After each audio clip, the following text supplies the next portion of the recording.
Hi there, my name is Muskan and you are watching Knowledge is Code. So today in this video we will see the regional scheme by LD Stem in uh, a detail. So guys, before I will move forward, please do like, share and subscribe the channel, and don't forget to hit the bell icon. So let us start. So इसमें हम जो है सबसे पहले देखेंगे introduction. सो जो है introduction देखेंगे रीजन का. राइट, रीजन होते क्या हैं? तो region is the any considerable and connected part of space or surface, especially a part of land or sea of considerable country, a district, a broad sense, a place with special reference to location or extent and viewed as entity for geographical, social or cultural regions. अब ये क्या है कि reason क्या है?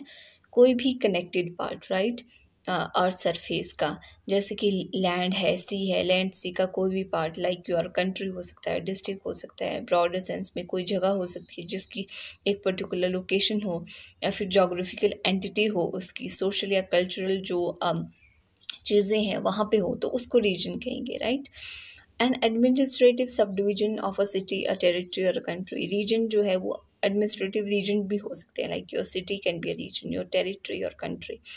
सो region क्या होते हैं? ये होमोजेनियस एरिया होते हैं. राइट, कुछ सर्टेन करेक्टरिस्टिक को जो है वो क्राइटेरिया रखते हैं, सिलेक्ट करते हैं उनको, उसके हिसाब से फिर वो कैटेगराइज करते हैं. Like language can be one जो है selecting feature for region. Right, a region is the homogeneous area having same characteristic in the selected criteria. Like you see, India में जो रीजनलाइजेशन हुआ है इंडिया का इंडिपेंडेंस के दौरान, वो लैंग्वेज के बेसिस पे हुआ है. राइट, तो कोई भी एक क्राइटेरिया चुनेंगे और उसके बेसिस पे किसी भी एरिया को रीजन में क्लासीफाई कर देते हैं.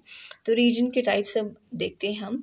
दो तरह के रीजन के टाइप्स हम देखेंगे, बेस्ड ऑन एक होमोजेनिटी, दूसरा based on hierarchy.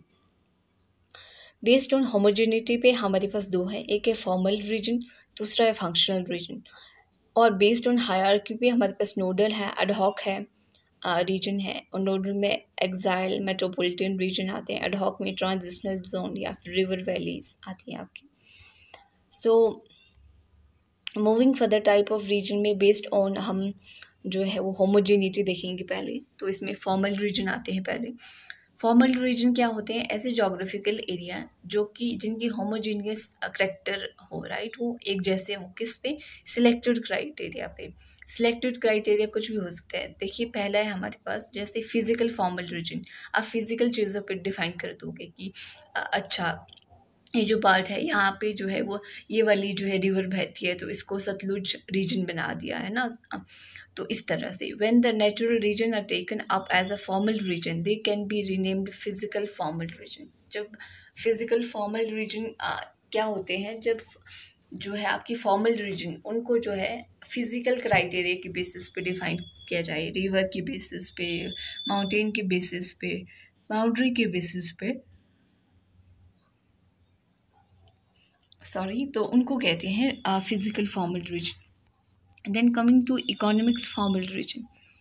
When formal region are delineated on the basis of economics criteria such as income level, rate of unemployment, rate of economics growth, etc., they are termed as economic formal region. Economic formal region क्या होते हैं? ये ऐसे formal reason होते हैं जो कि डिलीनिएट किए जाते हैं on the basis of economic criteria के बेसिस पे, जैसे कि आपके इनकम लेवल के बेसिस पे, रेट ऑफ अनएम्प्लॉयमेंट के बेसिस पे, या फिर इकोनॉमिक्स ग्रोथ के बेसिस पे जो है ये डिलीनिएट किए जाते हैं. तो इनको इकोनॉमिक फॉर्मल रीजन कहते हैं. Then coming to socio cultural regions. Socio cultural regions में आपके क्या होते हैं कि ये रीजन किसी भी सोशल या कल्चरल रीजन के बेसिस पे जो है वो डिफाइन किए जाते हैं, like your language, religion, tribal populations etcetera. तो उनको आप सोशो कल्चरल रीजन कहेंगे. Then coming to type of region में ही आप जो फंक्शनल रीजन है, इसका दूसरा पार्ट है functional region. As name suggest, based on certain functions. Right, उनको कहेंगे functional region. So in other words, when functional coherence and resultant interdependence on the basis of some criteria is displaced over region, is it gives rise to a functional region. यानी कि कब कोई जब कोई एक ऐसा रीजन एक particular function के लिए डिवोट हो तो उसको फंक्शनल रीजन कहते हैं। फॉर एग्जांपल एडमिनिस्ट्रेटिव रीजन हो सकते हैं जो कि एडमिनिस्ट्रेटिव वर्क करते हैं, like your secretariat and offices वगैरह, गवर्नमेंटल ऑफिसेज। और दूसरे होते हैं जैसे इलेक्ट्रिशियन और जो ऑटोमोबाइल से रिलेटेड होते हैं, तो वो वाले अलग हो गए फंक्शनल रीजन। जैसे कोई इंडस्ट्रीज़ हो गई तो इंडस्ट्रियल फंक्शनल रीजन, जहाँ पे ज़्यादा इंडस्ट्री, तो उस हिसाब से जो फंक्शन वहाँ पे होता है उस हिसाब से उस रीजन को डिलीनेट किया जाता है। नाउ कमिंग टू हायरार्की में जब हम देखते हैं तो हमारे पास नोडल और पोलराइज्ड रीजन वगैरह आते हैं। The functional relationship are sometimes hierarchical, arranged, or may be based on linkages and heterogeneous in nature, like village, town, and cities, etc. These are sometimes referred to as nodal and polarized region. Nodal और polarised reason में क्या होता है, ये hierarchy पे based है। जैसे सबसे पहले विलेज आएगा, फिर टाउन आएगा, फिर सिटी आएगा, फिर आपका सिटी के बाद आपके जो अर्बन टाउन है बड़े वो आएंगे, राइट, मेगापोलिस, मेगालोपोलिस, ये सारे। तो ये इस तरह से रिलेटेड होते हैं। देन प्लानिंग रीजन में a combination of both formal and functional gives rise to planning region. Planning region में formal and functional region club होते हैं और प्लानिंग रीजन जो है वो एमर्ज होते हैं इससे। Planning region are the geographic regions suitable for designing and implementing development plans for dealing with regional problem. अब जो रीजन है, कोई भी एक पर्टिकुलर एरिया है, उसकी क्या प्रॉब्लम है, उसको रिजॉल्व करने के लिए जो प्लानिंग रीजन को जो है वो फॉर्म किया जाता है, right. Administrative importance is the prime concern of this method of regionalisation. तो एडमिनिस्ट्रेटिव इम्पोर्टेंस जो है जो प्लानिंग रीजन का वो इम्पॉर्टेंट वो है, क्योंकि प्लानिंग जो है वो एडमिनिस्ट्रेटिव बाउंड्रीज के बेसिस पे होती है। Now coming to regionalisation India, ये थे कुछ part region, types of region. Mainly आपको यहाँ पे दो ही जो है रीजन याद रखने, एक फंक्शनल, दूसरे फॉर्मल, बाकी ज़्यादा याद रखने की ज़रूरत नहीं है। Then coming to regionalisation India, so several professional attempts for regionalization of India have been witnessed from initial decades of 20th century. 20वीं शताब्दी से अगर आप देखेंगे तो रीजनलाइजेशन जो हुआ है इंडिया में वो काफ़ी देखने को मिला है प्रोफेशनल वे में। Many workers have tried to crave out region on the basis of single feature or even considering multiple feature. तो बहुत सारे लोगों ने, स्कॉलर्स ने, आप कह सकते हैं कि कोशिश की थी कि इंडिया को जो है वो डिवाइड, रीजनलाइज्ड जो है किया जाए, डिलीनिएट किया जाए, सिंगल फीचर्स के बेसिस पे भी और मल्टीपल फीचर्स के बेसिस पे भी। But the geographical factors have long been not recognized, which unite or diversify the country. जो जोग्राफिकल फैक्टर्स हैं उन्होंने रिकॉग्नाइज नहीं किया था काफ़ी समय तक कि जोग्राफी के बेसिस पे भी वो रीजनलाइज कर सकते हैं, वो सिर्फ सोशो इकोनॉमिक चीज़ों पे बेसिस पे देख रहे थे। Perhaps the earliest effort have been put forward by MC Farling to regionalize India in the volume economic geography. अब कहते हैं कि जो पहले जो एफर्ट्स किए गए इंडिया को डिलीनिएट करने के लिए वो या फिर MC फार्लैंड ने किए थे, उन्होंने जो है इंडिया को जो है डिलीनिएट किया था, राइट, अपनी जो बुक उन्होंने बताई इकोनॉमिक ज्योग्राफी उसमें। नाउ कमिंग टू, क्योंकि हमारे पास हमारे LD स्टैम्प का है, आज हम इसमें LD स्टैम्प का करेंगे, तो रीजनलाइजेशन किस तरह से LD स्टैम्प ने इंडिया को जो है वो डिवाइड किया है वो हम आज देखेंगे। इसमें हमारा मेन टॉपिक ये है आज का। So more substantive work was produced by LD Stamp in 1922 and 24, wherein he presented 3 primary or macro level region and 22 region of India. देखिए जो LD स्टैम्प है, इन्होंने जो अपने ये जो कॉन्सेप्ट है दैट वाज propounded 1922 और 24 में, और इन्होंने जो है इंडिया को डिवाइड किया 3 मैक्रो लेवल पे या फिर प्राइमरी लेवल पे कह सकती हो, और 22 जो है सब रीजन्स ऑफ इंडिया जो है इन्होंने डिवाइड किए थे, राइट। सो उनकी जो क्लासिफिकेशन है ये प्राइमरली बेस्ड है homogeneity of physiography and structure and secondarily on climate. तो मेन जो बेस है LD स्टैम्प का इंडिया की रीजनलाइजेशन में तो वो है फिजियोग्राफी, किस तरह का भौतिक जो स्ट्रक्चर है इंडिया का उस पे, और क्लाइमेट पे, राइट। नाउ आप देखेंगे अब कि कौन से 3 मैक्रो रीजन पे एलडी स्टैम्प ने जो है इंडिया को डिवाइड किया। तो पहला है हमारे पास natural region of mountain wall, mountain area आ गया है इसमें सारा। Natural region of northern plains, सारा नॉर्दर्न प्लेन्स का पार्ट आ गया। और natural region of Indian plateau, ये जो है पेनिनसुलर प्लेट्यू वाला पार्ट इसमें आ गया। तो मेजरली अगर आप देखोगे तो फर्स्ट के 3 हैं आपके माउंटेन रीजन या फिर वॉल, इन्होंने इसको इस तरह से डिस्क्राइब किया था। देन आपका नॉर्दर्न प्लेन्स, और उसके बाद जो है वो आपका Indian plateau. Now coming to regionalisation of India by L D Stamp, अब हम माउंटेन वॉल का पहले देखेंगे। The mountain wall that falls within the present boundary was divided into 4 subdivisions on the basis of elevation and climate. अब जो mountain region था, LD stamp ने उस टाइम जितनी उनको नॉलेज थी उसके बेसिस पे 4 भागों में डिवाइड किया था, एलिवेशन और क्लाइमेट को ध्यान में रखते हुए।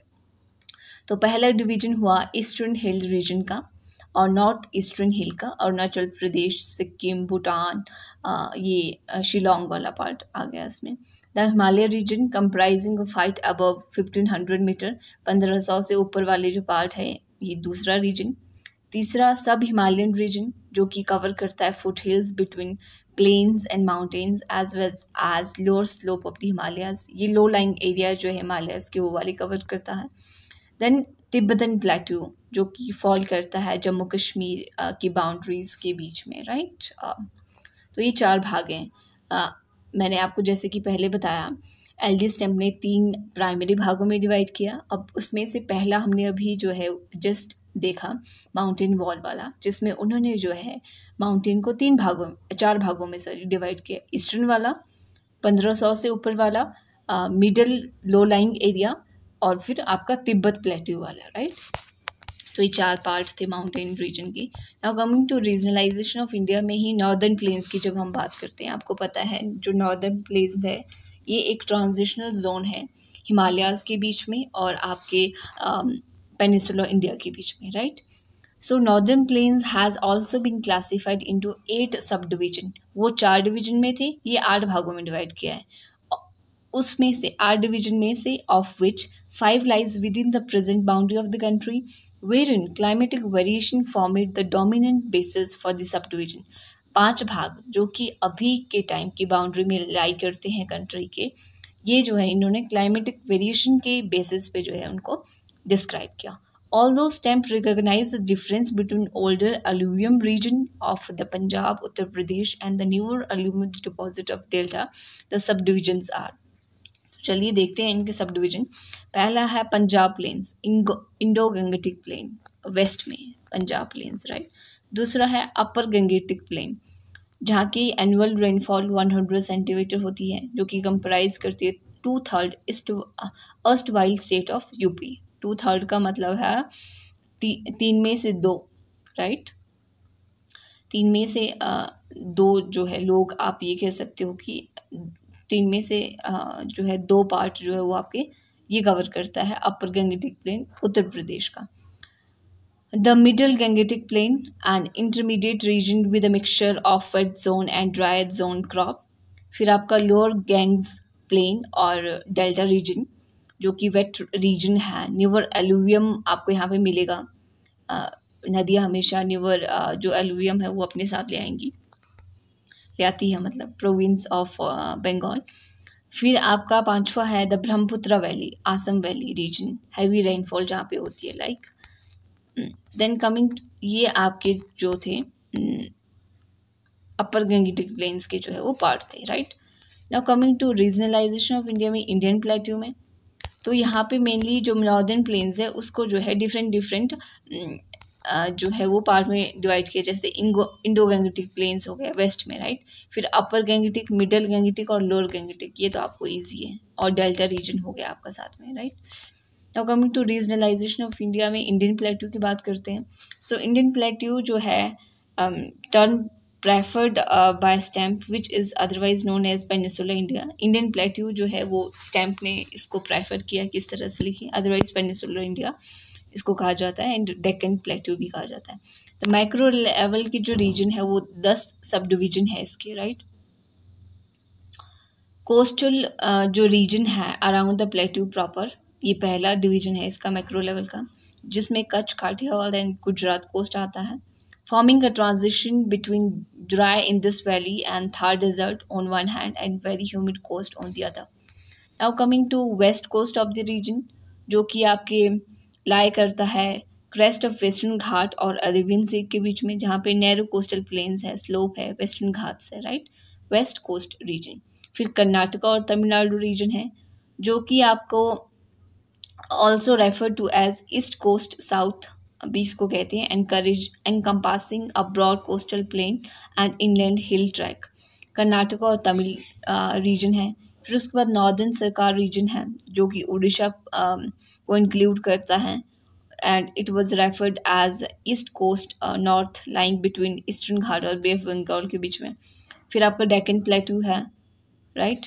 फिर जो है वो आपका डेक्कन लावा रीजन है, northern western portion of plateau में, जो कि जिसमें ब्लैक कॉटन होता है, राइट। फिर नॉर्थ ईस्ट पार्ट है प्लेट्यू का, जो कि काफ़ी कॉम्प्लेक्स है, जिसमें 5 अदर सब डिवीजन है, जैसे सेंट्रल इंडियन हाईलैंड्स है, छोटा नागपुर प्लेट्यू है, eastern Ghat, Chhattisgarh plain, Mahanadi valley, Godavari valley. तो ये सारे जो आपके north east part of plateau में है। Then coming to central India, जो कि लाई करता है गंगस इज प्लेन के बीच में और नर्मदा सोन ट्रफ के बीच में, right. Then Rajput upland region, जो कि कॉम्प्लेक्स रीजन है हिल का, प्लेट्यू का, which lies between Vindhyas in the south and Aravalli hills in the north west. फिर आपका लास्ट में थार और ग्रेट इंडियन डेजर्ट है। डेजर्ट को भी एल डी स्टैम्प ने किस में इंक्लूड किया है, आपके प्लेट्यू में, राइट, जो कि राइट बात नहीं है, ये इनकी डिमेरिट आप कह सकते हो। बाकी तो एल डी स्टैम्प ने काफ़ी अच्छी कोशिश की इंडिया को डिवाइड करने के लिए, बट आप इसकी डिमेरिट में ये लिख सकते हो कि जो जैसे कि डेजर्ट है, उन्होंने जो है इस डेजर्ट को जो है प्लेट्यू में ही कंसिडर कर लिया उसका डिवीजन, और आइलैंड्स की इन्होंने बिल्कुल बात नहीं की। वेस्टर्न और कोस्टल जो प्लेन्स है उनका भी मतलब उन्होंने पेनिनसुलर इंडिया में ही डिस्क्राइब कर दिया, राइट। तो so everyone, this is all from my side about L D stamp. ये इसमें कुछ एक्सप्लेन लॉजिकल वाला था नहीं, बिकॉज इट जस्ट क्योंकि जब कोई थ्योरी दे देता है तो दे देता है, we just have to remember. इसमें आप अपना जो है रैशनल नहीं लगाना कि भाई इसमें 4 चीज़ें जैसे मैंने आपको बताया, और चौथी चीज़ की आइलैंड नहीं वो की है तो क्यों नहीं, तो ये दे दी है तो दे दी है, राइट। ये फिर ये चीज़ इनके डिमेरिट्स में आएगी। So everyone, that's all from my side. Thanks for watching. I hope you people will like, share and subscribe the channel. So bye and take care.